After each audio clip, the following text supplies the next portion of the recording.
నమస్కారం, సుఖీభవకు స్వాగతం. ఈ రోజు సుఖీభవలో సైనసైటిస్ కు కోతలేని చికిత్స, ఎండల్లో పళ్ల రసాలు ఎంతో మేలు, చిన్న మార్పులతో పెద్ద ప్రభావం, ఇంజెక్షన్ థెరపీతో నడుము నొప్పి ఇట్టే మాయం. ఇంకా హెల్త్ టిప్, సైనస్ గదుల్లో ఇన్ఫెక్షన్ మూలంగా మొదలయ్యే సైనసైటిస్ మనిషికి ప్రత్యక్ష నరకాన్ని చూపిస్తుంది. సైనసైటిస్ తో బాధపడుతున్నప్పుడు ముక్కు రంధ్రాలు రెండు బిరడా పెట్టినట్టుగా బిగుసుకుపోయి ఉంటాయి. సరిగ్గా ఊపిరి ఆడక ఇబ్బంది పడుతుంటారు. తరచూ జలుబు చేస్తుంటుంది. తలంతా బరువుగా, ముక్కు అంతా ఉబ్బరించినట్లుగా ఉండడంతో పాటు కనుబొమ్మలు రెండు జివ్వుమని లాగుతుంటాయి. వేధించే ఈ సైనస్ బాధల్ని మాయం చేసేందుకు ఒకప్పుడైతే ఓపెన్ సర్జరీ చేయాల్సి వచ్చేది. అయితే ఎండోస్కోపిక్ పద్ధతిలో ఇవాళ సైనస్ గదుల్ని చక్కగా శుభ్రం చేయగలుగుతున్నారు. కోత లేకుండా సైనసైటిస్ బాధల్ని ఇట్టే మాయం చేసే ఎండోస్కోపిక్ సైనస్ సర్జరీ గురించి ఇప్పుడు తెలుసుకుందాం.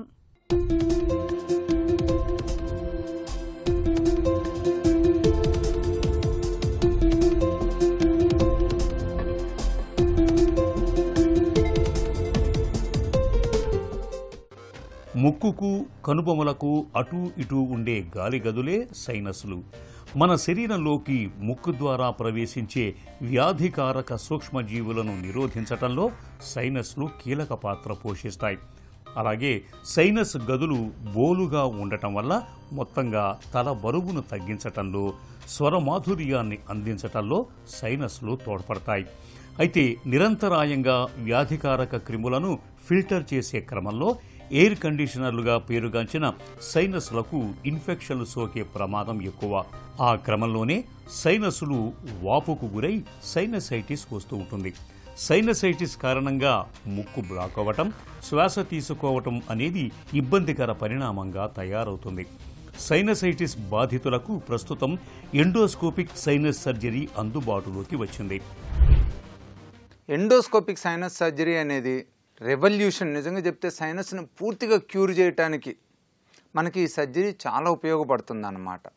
ఈ సర్జరీ వచ్చిన తర్వాతనే ఎండోస్కోప్స్ డెవలప్ అయిన తర్వాత, endoscopic sinus surgery instruments develop అయిన తర్వాత, అలానే ఎండోస్కోపిక్ సంబంధించిన కెమెరాలు, మానిటర్లు బాగా డెవలప్ అయిన తర్వాత, అంటే సింగిల్ సిప్, 3 చిప్, 4 సిప్, ఇప్పుడు 7 సిప్ కెమెరాస్, 4D కెమెరా, ఇవన్నీ వచ్చిన తర్వాత సైనసైటిస్ని మనం చాలా యాక్యురేట్గా సైనస్ మొత్తాన్ని కూడా పేషెంట్కి ఎలాంటి ప్రాబ్లం లేకుండా, పేషెంట్కి తక్కువ నొప్పితో అనుకోవచ్చు ఇండైరెక్ట్గా చెప్తే. ఎందుకంటే ఇది మనం నోస్లో నుంచే చేస్తాం కాబట్టి పూర్తిగా ఎక్స్టెన్సివ్ పాలిప్స్ని, ఎక్స్టెన్సివ్ సైనసైటిస్ని, అలాగనే ఒక్కోసారి సైనస్ మనకి కంట్లోకి పోయినా, పైన బ్రెయిన్ దగ్గర పోయినా కూడా చాలా సేఫ్గా తీయగలుగుతున్నాం. దీంతోపాటు ఇప్పుడు కొత్తగా ఒకటి ఆర్నమెంట్, మన ఎక్కడికన్నా ఒక ప్లేస్కి పోవాలంటే మనకి GPS ఎలా ఉపయోగపడుతుందో, ఆ గూగుల్ రూట్ మ్యాప్లు ఎలా ఉపయోగపడుతున్నాయో, అలానే ఇవాళ నావిగేటర్ సిస్టమ్, ఎండోస్కోపిక్ ఇన్స్ట్రుమెంట్కి నావిగేటర్ సిస్టమ్ అటాచ్ చేసి ఇంకా చాలా అద్భుతంగా కాంప్లికేషన్ లేకుండా ఈ ఎండోస్కోపిక్ సైనస్ సర్జరీ అనేది మంచిగా జరుగుతుంది. ఈ ఎండోస్కోపిక్ సైనస్ సర్జరీ ద్వారా సైనస్ ప్రాబ్లమ్స్ని, ఎక్స్టెన్సివ్ ప్రాబ్లమ్స్ ఇంక్లూడింగ్ ఇప్పుడు మ్యాలిగ్నెన్సీ ప్రాబ్లమ్స్ని కూడా పూర్తిగా నయం చేయగలుగుతున్నాం. ఒకవేళ మ్యాలిగ్నెన్సీకి ఆపరేషన్ చేస్తున్నట్లయితే దీన్ని ఎండోస్కోపిక్ ఆర్ ఫంక్షనల్ ఎండోస్కోపిక్ అని అన్నాం. దీన్ని రాడికల్ సైనస్ సర్జరీ అంటాం, or radical removal of the disease with endoscopes అంటాం అన్నమాట. ఫంక్షనల్ అనేది మెయిన్గా ఎక్కడ వాడతాం అంటే functional endoscopic sinus surgery especially allergy లేకుండా సింపుల్గా సైనస్ మూసిపోతుంటాయి కొంతమందిలో. అది ప్రీవియస్గా వచ్చిన ఇన్ఫెక్షన్, బ్యాక్టీరియల్ ఇన్ఫెక్షన్ నుంచి అనుకోండి, వైరస్ ఇన్ఫెక్షన్ నుంచి అనుకోండి, ఆ సైనస్ మూసిపోయి దాంట్లో పస్ అక్యుములేట్ అయ్యింది. అప్పుడు మనం సైనస్ను ఓపెన్ చేస్తాం. ఈ సైనస్ ఓపెన్ చేసినప్పుడు అది బెలూన్ ద్వారా కానీ, ఇన్స్ట్రుమెంట్ ద్వారా కానీ అది ఓపెన్ చేసి మనం పస్ తీసేసి లోపల ఉన్న సైనస్ మ్యూకోజాని రిటైన్ చేస్తాం అన్నమాట. అప్పుడు దాన్ని ఫంక్షనల్ ఎండోస్కోపిక్ సైనస్ సర్జరీ అంటాం. అంటే ఫంక్షన్ అంతా ప్రిజర్వ్ చేస్తున్నాం, ఓన్లీ మనం డిసీజ్ ప్రీడిస్పోజింగ్ ఫ్యాక్టర్నే తీసేస్తూనే ఉంటాం. కానీ ఇవాళ కొంతమందిలో మనకున్న పొల్యూషన్ నుంచి అనుకోండి, బాడీ తత్వాన్ని బట్టి అనుకోండి, కొంతమందిలో పాలిప్స్ మళ్ళీ వస్తున్నాయి, సైనసైటిస్ మళ్ళీ వస్తుంది. ఒక్కోసారి ఆ సైనస్ పక్కన ఉన్న బోన్ కూడా ఇన్వాల్వ్ అవుతుంది. ఇలాంటప్పుడు మనం రాడికల్ సైనస్ సర్జరీ అంటాం. అంటే మనం ఆల్మోస్ట్ అంతా మ్యూకోజాని కూడా తీసేస్తున్నాం మళ్ళీ డిసీజ్ రాకుండా. ఎండోస్కోపిక్ సైనస్ సర్జరీనే సైనోస్కోపీ అని కూడా అంటుంటారు. ఇందులో కెమెరా కలిగిన పరికరాన్ని ముక్కులోకి పంపించి కంప్యూటర్ తెర మీద సైనస్లు ఎక్కడ మూసుకుపోయాయనే విషయాన్ని పరీక్షిస్తారు. తర్వాత అవసరమైన సర్జరీతో బ్లాకులను తొలగిస్తారు. ఎండోస్కోపీ పద్ధతిలో చికిత్స చేయటం వల్ల సైనస్ గదుల మధ్య మ్యూకస్ డ్రైనేజ్ సరిగా జరుగుతుంది. గదుల మధ్య గాలి ప్రవాహం మెరుగుపడుతుంది. ముక్కులో నుండి పరికరాన్ని లోపలికి పంపిస్తారు కాబట్టి ఎలాంటి కోతలు ఉండవు. ఈ ప్రక్రియలో కెమెరా ద్వారా లోపలి భాగం స్పష్టంగా కనిపించటంతో డాక్టర్ ఖచ్చితంగా సమస్యను గుర్తించి చికిత్స చేయటానికి వీలు ఉంటుంది. సాధారణంగా ఇది లోకల్ లేదా జనరల్ అనస్థీషియా కింద చేస్తారు. తక్కువ కాలంలోనే రోగి పూర్తిగా కోలుకోగలుగుతారు. ఈ పద్ధతిలో సైనసైటిస్ను మాత్రమే కాదు, ముక్కు దూలం వంకరను కూడా సరిచేయచ్చు. అలాగే ముక్కులో గడ్డలు, కణితులు లాంటివి ఉంటే కూడా వాటిని తొలగించవచ్చని చెబుతారు డాక్టర్లు. ఇంతకుముందు ఏం చేసేవాళ్ళం అంటే ఏదన్నా మేజర్ బ్లడ్ వెజల్ దగ్గర డిసీజ్ ఉన్నా, లేదంటే నరువు, ఇప్పుడు కంటికి సంబంధించిన నరువు అనుకుందాం, దాని దగ్గర డిసీజ్ ఉన్నా 2-3 మిల్లీమీటర్స్ దాకా వదిలేసి మనం డిసీజ్ తీసేసేవాళ్ళం. కానీ వాళ్ళ నావిగేటర్ సిస్టమ్ వచ్చిన తర్వాత, పీజీ ఎలక్ట్రిక్ డ్రిల్ సిస్టమ్ వచ్చిన తర్వాత, అలానే మైక్రోడెబ్రైడర్స్ వచ్చిన తర్వాత ఆల్మోస్ట్ నరువు దగ్గర కూడా ఎస్పెషల్లీ ఫంగల్ సైనసైటిస్ మనం ఎక్కడన్నా వదిలేసామనుకోండి అది మళ్ళీ ఇంక్రీజ్ అయ్యే అవకాశం ఉంటుంది. అలానే మ్యాలిగ్నెన్సీ అనుకోండి అది కూడా మళ్ళీ ఇంక్రీజ్ అయ్యే అవకాశం ఉంటుంది. అలాంటివి కూడా చాలా ఫైన్గా నరువు షీత్ దాకా కూడా సేఫ్గా మనం ఆ బ్లడ్ వెజల్స్ కానీ నరువు కానీ ఇంజరీ కాకుండా మనం తీయగలుగుతున్నాం అనమాట. ఇవాళ ఎలర్జిక్ స్కిన్ ప్రిక్ టెస్ట్లు వచ్చినాయి. ఎలర్జిక్ స్కిన్ ప్రిక్ టెస్ట్లో మనకి దేనికి ఎలర్జీ ఉందో ఎగ్జాక్ట్గా తెలుస్తుంది. దాన్ని కనుక మనం అవాయిడ్ చేసుకున్నట్లయితే దాని ఎఫెక్ట్స్ కూడా మన ముక్కులోను గొంతులోను తగ్గుతాయి అన్నమాట.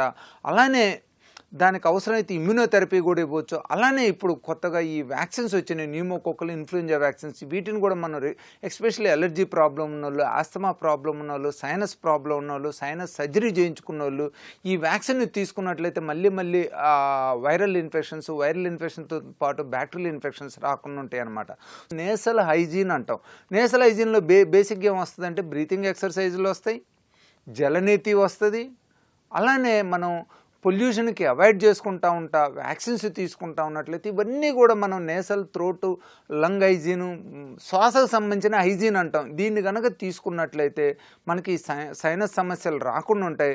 రియల్గా ఇప్పుడు ఈ ఫంక్షనల్ ఎండోస్కోపిక్ సైనస్ సర్జరీ అనేది రియల్గా పేషెంట్స్కి, డాక్టర్కి చాలా హెల్ప్ చేస్తుంది. పేషెంట్కి వ్యాధి క్యూర్ చేయడానికి, డాక్టర్స్కి వ్యాధి అంతా పూర్తిగా నయం చేసి పేషెంట్కి వ్యాధినంతా పూర్తిగా నయం చేసి పేషెంట్కి పూర్తిగా ఆ వ్యాధి నుంచి రికవరీ చేయడానికి బాగా ఉపయోగపడుతుంది. ఎండోస్కోపిక్ సైనస్ సర్జరీ అనేది రియల్గా డాక్టర్కి, పేషెంట్కి, సైనస్ పేషెంట్స్కి చాలా మంచి సర్జరీ. దీనివల్ల వ్యాధిని పూర్తిగా నయం చేయగలుగుతున్నాం, మళ్ళీ రాకుండా చేయగలుగుతున్నాం. ఎండోస్కోపిక్ సైనస్ సర్జరీ అనేది ముక్కులో ఎలాంటి ప్రాబ్లం ఉన్నా చేయొచ్చండి. అంటే ముక్కులో సైనస్ సంబంధించిన ఎలర్జీ ప్రాబ్లం కావచ్చు, బ్యాక్టీరియల్ సైనసైటిస్ కావచ్చు, ఫంగల్ సైనసైటిస్ కావచ్చు, ఎస్పెషల్లీ నాన్ ఇన్వేజివ్ ఫంగస్ అంటాం. అలానే నేసల్ పాలిప్స్ కావచ్చు, సమ్ బెనైన్ ట్యూమర్స్ అంటాం. ఈ బెనైన్ ట్యూమర్స్ కొన్ని ఏంటంటే మ్యాగ్జిలరీ సైనస్ ట్యూమర్ అంటాం, నేసల్ ట్యూమర్ అంటాం. అలానే సెప్టంకి సంబంధించిన ప్రాబ్లమ్స్ని కూడా ఈ ఎండోస్కోపీ ద్వారా మనం పూర్తిగా నయం చేయొచ్చు, పూర్తిగా వ్యాధిని క్లియర్ చేయొచ్చు. ఎండోస్కోపిక్ సైనస్ చికిత్సతో చర్మంపై ఎలాంటి కోతలు, ఘాట్లు ఉండవు. బయటకు గాయాలు కనిపించవు. రక్తస్రావం, నొప్పి కూడా అతి తక్కువగా ఉంటుంది. త్వరగా కోలుకుంటారు. సైనస్ సమస్యల వల్ల వచ్చే తలనొప్పి, ముక్కు బ్లాక్, శ్వాసలో ఇబ్బందులు తగ్గుతాయి. అయితే ఇది ప్రతి ఒక్కరికి అవసరం కాదు. డాక్టర్ పరీక్షించి అవసరమైతే మాత్రమే సూచిస్తారు. సర్జరీ తర్వాత కొన్ని రోజుల పాటు తప్పనిసరిగా జాగ్రత్తలు పాటించాలి. ఫాలోఅప్ చెకప్ చేయించుకోవటం చాలా ముఖ్యం. ఎండాకాలంలో నీళ్లెంత ఎక్కువగా తాగితే అంత మంచిది. ఈ విషయంలో మరో మాటకు తావులేదు. అయితే వేడి, ఉక్కపోతలు, నీరసం, నిస్సత్తువల నుంచి ఉపశమనం పొందడానికి మంచినీళ్లతో పాటు తరచూ పండ్ల రసాల్ని కూడా తాగుతూ ఉండండి. ముఖ్యంగా ఈ సీజన్లో బాగా దొరికే పుచ్చకాయ, కర్బూజ వంటి పండ్ల రసాల్ని తరచూ తీసుకోవడం వల్ల మన ఒంట్లో నీరు, లవణాల మధ్య సమతుల్యత చక్కగా ఉంటుంది. వేసవి ఇక్కట్లు చాలా వరకు అదుపులో ఉంటాయి. వేసవిలో పండ్ల రసాలు మనకు చేసే మేలు గురించి ఇప్పుడు తెలుసుకుందాం.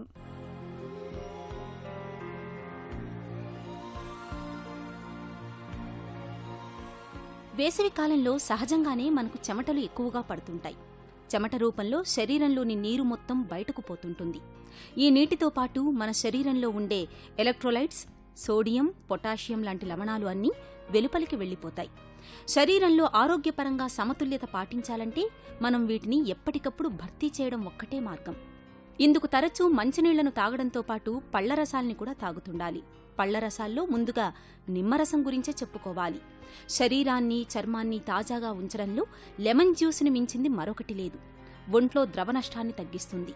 ఉష్ణతాపం నుంచి మంచి ఉపశమనాన్ని అందిస్తుంది. అలాగే నారింజ, బత్తాయి రసాలు కూడా. నారింజ, బత్తాయిల్లో విటమిన్ సి ఎక్కువగా ఉంటుంది. ఇది సూర్యుని నుంచి వచ్చే అల్ట్రావైలెట్ కిరణాల ప్రభావం చర్మంపై పడకుండా చేస్తుంది. కీరా, దోసకాయ రసం కూడా వేసవిలో చాలా మంచిది. వేసవిలో చర్మానికి కావలసినంత తేమను అందిస్తుంది. కీరదోసలో నీరు శాతం అధికం, క్యాలరీలు తక్కువగా ఉంటాయి. ఎండాకాలం ముగిసే వరకు ప్రతిరోజు కీరా, దోసకాయ రసాన్ని తీసుకోవడం చర్మానికి ఎంతో మేలు చేస్తుంది. అలాగే టమాటా, క్యారెట్, యాపిల్, ద్రాక్ష, బొప్పాయి, మామిడి రసాల్ని ఈ సీజన్లో నిత్యం తీసుకోవడం ద్వారా వేసవి ఇక్కట్లను తేలికగా అధిగమించవచ్చు. ఇవాళ మనదంతా ఉరుకుల పరుగుల జీవితం. తెల్లారి లేచింది మొదలు రాత్రి పడుకునేదాకా బిజీగా గడిపేస్తుంటాం. దీంతో ఒత్తిడి, అలసట, ఆందోళన అంటూ లేనిపోని సమస్యల్ని కొని తెచ్చుకుంటాం. వీటిని దూరం పెట్టాలంటే కాస్త పరుగు ఆపి అప్పుడప్పుడు జీవితానికి పాజ్ బటన్ నొక్కాలి. ఒక్కసారిగా జీవితంలో మార్పులు చేసుకోవాలంటే కష్టం. కానీ చిన్న చిన్న మార్పులు చేసుకోవడం తేలికే. పేరుకే ఇవి చిన్నగా కనిపిస్తాయి, కానీ అవి తెచ్చే మార్పులు చాలానే ఉంటాయి. వీటి కోసం ప్రత్యేకంగా సమయం కేటాయించనక్కర్లేదు. కాస్త వెసులుబాటు చేసుకుంటే చాలు. దీర్ఘకాలంలో ఒత్తిడిని తగ్గించి ఏకాగ్రతను, ఆనందాన్ని పెంచే చిన్న చిన్న మార్పుల గురించి ఇప్పుడు తెలుసుకుందాం.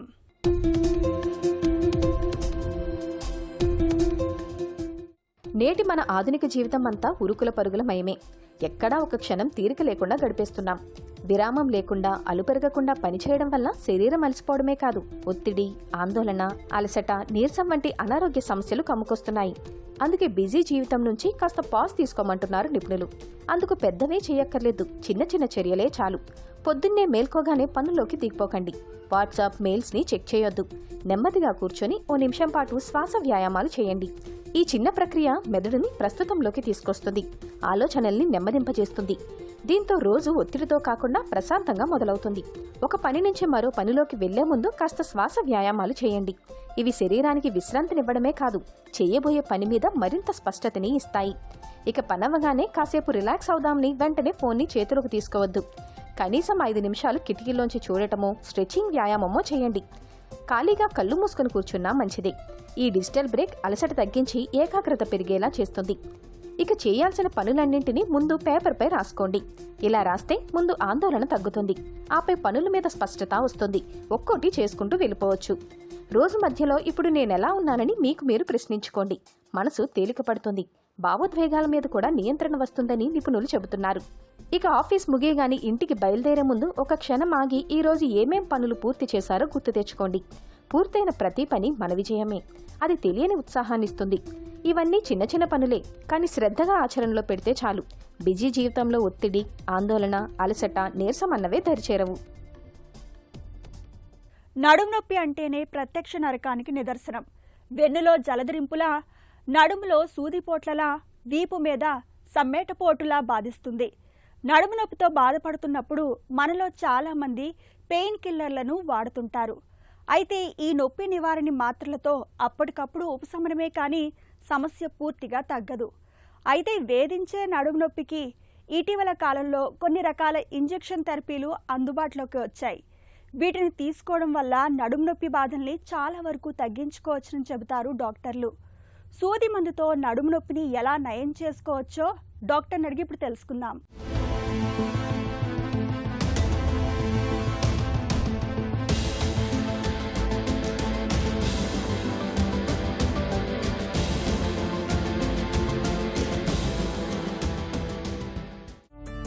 స్పైనల్ ఇంజెక్షన్స్ అంటే ఏంటి? తరచుగా మనము ఇవాళ రేపు మనకున్న లైఫ్ స్టైల్ వల్ల కానీ, మనం తీసుకునే ఆహారంలో కానీ, ఈ మధ్యకాలంలో మేము తరచుగా చూసేది ఏంటంటే చిన్న వయసు నుంచే ఈ వెన్నపూస సమస్యలు ఎక్కువైపోతున్నాయి. సో మనం కూర్చునే విధానం సరిగా లేకపోయినా, మనం తీసుకునే ఆహారం సరిగా లేకపోయినా, ఈ టొబాకో రిలేటెడ్ ప్రోడక్ట్స్, స్మోకింగ్ లాంటివి ఇటువంటి చేసే పేషెంట్స్లో చాలా తరచుగా ఈ నడుము నొప్పి కానీ, మెడ నొప్పి కానీ, వెన్నపూసకు సంబంధించిన సమస్యలు ఎక్కువగా చూడడం జరుగుతూ ఉంటుంది. సో ఈ వెన్నపూసకు సంబంధించిన సమస్యలు ఉన్నప్పుడు నొప్పితో కానీ ఇనిషియల్ స్టేజెస్లో అయితే కనుక మనం సింపుల్గా వీటిని ఈ సింపుల్ మెడికేషన్, ఫిజియోథెరపీ ద్వారా దీన్ని కంట్రోల్ చేసుకోవడం సాధ్యపడుతుంది. కొన్ని సందర్భాల్లో మనము ఈ చిన్న మార్పులు, అంటే మన లైఫ్ స్టైల్లో మార్పులు చేయకుండా మందులు సరిగా తీసుకోవట్లేదు, ఎక్సర్సైజ్ సరిగా చేయట్లేదు అంటే ఈ సమస్య నెక్స్ట్ స్టేజ్కి వెళ్తుంటుంది. అటువంటి సందర్భాల్లో మనం ఏం చేస్తామంటే ఈ పెయిన్ రిలీఫ్ కోసము కొన్ని రకాల ఇంజెక్షన్స్ ఇవ్వడం జరుగుతూ ఉంటుంది. ఈ ఇంజెక్షన్స్ అనేవి మీ ఆ నొప్పి తగ్గించడానికి వాడే ఒక routine part of the treatment. Spinal ఇంజెక్షన్లను ఎప్పుడు ఎవరికి సూచిస్తారు? ఈ వెన్నపూసకు సంబంధించిన సమస్యలు ఉన్నప్పుడు, పెయిన్ మట్టుకే ఉన్నప్పుడు మనము medication, physiotherapy, exercises, routine exercises చెప్పడం జరుగుతూ ఉంటుంది. సో ఈ సందర్భంలో ఈ ఎక్సర్సైజెస్ ఇవన్నీ కూడా ఫెయిల్ అవుతున్నాయి, వాళ్ళకి రిలీఫ్ రావట్లేదు, వారు రోజువారీ పనులు ఇబ్బంది జరుగుతుంది అన్నప్పుడు మనం దీన్ని నెక్స్ట్ లెవెల్ ఆఫ్ ట్రీట్మెంట్కి వెళ్ళాల్సి ఉంటుంది. అటువంటి సందర్భంలో ఈ వెన్నపూసకి కొన్ని ఇంజెక్షన్స్ ఇస్తూ ఉంటాము. ఆ ఇంజెక్షన్స్ ద్వారా మనం ఆ నొప్పిని తగ్గించడానికి ప్రయత్నం చేస్తాం. ఈ పేషెంట్స్కి ఎప్పుడైతే ఈ నొప్పి తీవ్రంగా ఉందో, వెన్నపూసకు సంబంధించిన నొప్పులు ఎక్కువగా ఉన్నాయో, అటువంటి సందర్భాల్లో మందులు పనిచేయట్లేదు, మీకు ఎక్సర్సైజెస్ ద్వారా రిలీఫ్ రావట్లేదు, వాళ్ళ డే టు డే యాక్టివిటీ చేయడంలో కష్టమవుతుంది, ఇటువంటి పేషెంట్స్కి మనం ఈ ఇంజెక్షన్స్ అనేది సజెస్ట్ చేయడం జరుగుతూ ఉంటుంది. నడుం నొప్పిని తగ్గించే ఇంజెక్షన్లు ఏవి, ఎన్ని రకాలుగా ఉంటాయి? ఈ నడుం నొప్పికి సంబంధించిన ఇంజెక్షన్స్ ఏవైతే మనం ఇస్తుంటామో వీటిలో సామాన్యంగా 2 బేసిక్ మెడికేషన్స్ ఉంటాయి. ఒకటి ఆ నొప్పికి సంబంధించి తగ్గించే నంబింగ్ మెడిసిన్ ఇస్తుంటాము. ఇన్ఫ్లమేషన్ అంటే అక్కడ సంబంధించిన కొన్ని కెమికల్ చేంజెస్ రావడం వల్ల ఈ నొప్పి ట్రిగ్గర్ అవుతూ ఉంటుంది. సో ఆ ఇన్ఫ్లమేషన్ తగ్గించే మెడిసిన్. సో ఈ 2 మెడిసిన్స్ కాంబినేషన్లో ఇవ్వడం జరుగుతూ ఉంటుంది. ఇది వెన్నపూసలోని ఎక్కడ పెయిన్ వస్తుంది దాన్ని కరెక్ట్గా మనం క్లినికల్గా ఐడెంటిఫై చేయగలిగితే చాలా విధానాలు ఉన్నాయి ఈ ఇంజెక్షన్స్ ఇవ్వడానికి. ఒకటి ఆ నరం పైన, అంటే నరం ఎపిడ్యూరల్ స్పేస్ అంటాము, అక్కడ కొన్నిసార్లు ఇంజెక్షన్స్ ఇస్తాము. కొన్ని సందర్భాల్లో ఈ జాయింట్స్ నుంచి పెయిన్ వస్తుంది అంటే కనుక వెన్నపూస జాయింట్స్కి ఫేసెటల్ బ్లాక్స్ అంటాం, ఫేసెటల్ ఇంజెక్షన్స్ అంటాం. కొన్నిసార్లు ఈ నరంలో నుంచి, ఆ మెయిన్ నరంలో నుంచి నరము ఈ ఎముకలో నుంచి బయటకు వచ్చే చోట అక్కడ పెయిన్ ఉంటుంది. సో ఫర్ సపోజ్ నడుము నొప్పి ఉంది, కాలు ఒక వైపు లాగుతుంది, అప్పుడు ట్రాన్స్ఫోరామినల్ బ్లాక్స్ అని ఇస్తూ ఉంటాం.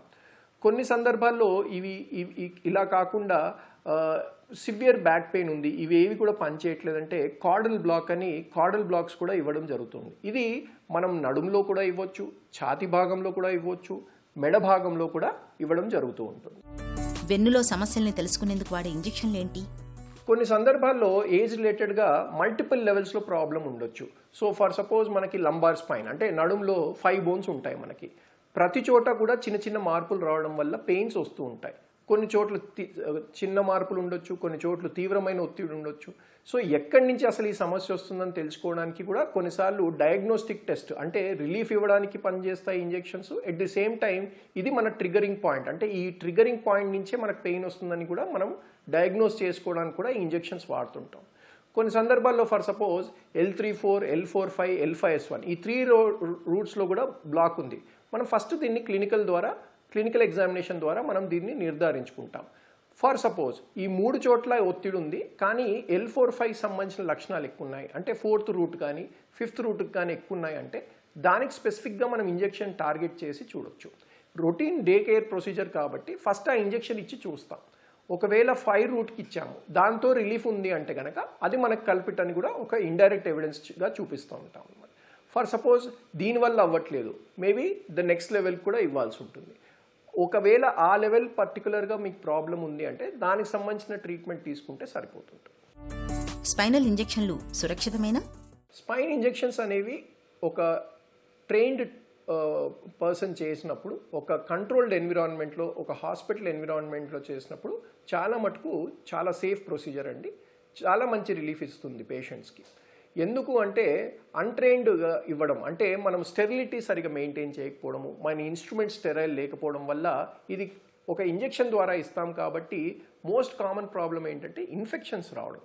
సో ఈ ఇన్ఫెక్షన్స్ రాకుండా ఉండాలి అంటే మనం ఆ స్టెరిలిటీ టెక్నిక్స్ కానీ, ఆ చేసే విధానం కానీ, ఆ ఇన్స్ట్రుమెంటేషన్ కానీ చాలా జాగ్రత్తగా వాడాలి. ఒక ట్రైన్డ్ పర్సన్ చేస్తే కనుక చాలా మంచి రిజల్ట్స్ ఉండే అవకాశం ఉంటుంది మనకి. స్పైనల్ ఇంజెక్షన్లపై ఎలాంటి అవగాహన అవసరం? స్పైన్ ఇంజెక్షన్స్ అనేది చాలా రొటీన్గా చేసే ప్రొసీజర్ అండి. ఈ మధ్యకాలంలో ఇవి చాలా కామన్గా మనము చేస్తున్న procedure. Medical management physiotherapy fail అయినప్పుడే సామాన్యంగా మేము ఈ స్పైన్ ఇంజెక్షన్స్ అనేది సజెస్ట్ చేయడం జరుగుతుంది. స్పైన్ ఇంజెక్షన్స్ అనేది ఫస్ట్ మోడాలిటీ ఆఫ్ ట్రీట్మెంట్ అయితే కాదు. మనం ఎప్పుడైనా సరే ఫస్ట్ మందులు వాడండి, ఎక్సర్సైజ్ చేయండి, అది కాని సందర్భంలో మీ నొప్పి తగ్గట్లేదు అన్నప్పుడే ఇంజెక్షన్స్ చేయడం జరుగుతుంది. ఎందుకంటే ఈ ఇంజెక్షన్స్ ఇవ్వడం ద్వారా 100% మీ పెయిన్ తగ్గిపోతుందనే ఆ ఫిలాసఫీ ఈజ్ రాంగ్. సో మనం ఫస్ట్ ఈ మెడికల్ మేనేజ్మెంట్ ఫిజియోథెరపీ ఫెయిల్ అయినప్పుడు అప్పుడు మనం ఇంజెక్షన్స్ ఇచ్చి ఎట్ ది సేమ్ టైం పేషెంట్స్కి ఈ మాట కూడా చెప్పాల్సి ఉంటుంది. కొన్ని సందర్భాల్లో ఈ నొప్పి తగ్గకపోవచ్చు, మీరు ఒకవేళ ఇంజెక్షన్ ఇచ్చినా సరే మీకు ఫ్యూచర్లో మందులు వాడాల్సిన అవసరం ఉండొచ్చు, ఎక్సర్సైజ్ మటుకు ఎప్పటికీ చేయాలనే మాట చెప్పడం జరుగుతూ ఉంటుంది. నడుము నొప్పితో బాధపడుతున్నప్పుడు నిత్యం మందులు మింగడం, పెయిన్ కిల్లర్లను తీసుకోవడం కంటే కొత్తగా వచ్చిన ఇంజెక్షన్ థెరపీలను తీసుకోవడం మంచిది. అయితే ఈ చికిత్సలను తీసుకునే ముందు నిపుణులైన డాక్టర్ని సంప్రదించి వారి సూచనలు సలహాల మేరకు మాత్రమే ముందుకెళ్లడం అన్ని విధాల మేలు. ఇక ఈరోజు కార్యక్రమాన్ని ముగించే ముందు ఒక చిన్న చిట్కా మీకోసం. వేసవి కాలంలో రాత్రిపూట చన్నీళ్లతో స్నానం చేయండి. అందులో 2 చుక్కల లావెండర్ నూనెను వేసుకుని చేస్తే మరీ మంచిది. ఆ సువాసన అలిసిన తనువుకు మనసుకు ఆహ్లాదాన్ని ఇస్తుంది.